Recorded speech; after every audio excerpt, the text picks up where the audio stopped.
Is your team thinking about guardrails, even though we're being told we don't need to pay attention anymore? Saying you don't have to pay attention. I mean, of course, guardrails come in all different ways. I think what's really exciting, I'm just going to change the topic for a second, is over the last several years, we've seen an explosion in applications to the FDA for approval for clinical diagnostic support.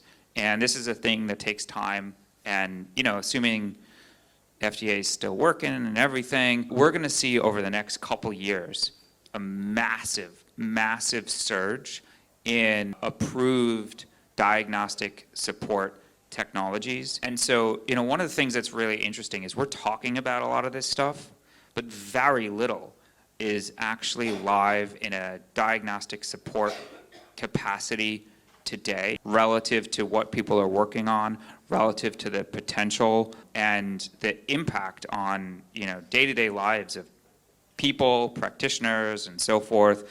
And there is a lagging effect here. And so investors or otherwise, this is going to be a thing that is going to be exploding in capabilities and impact and so forth over the next 5-10 years.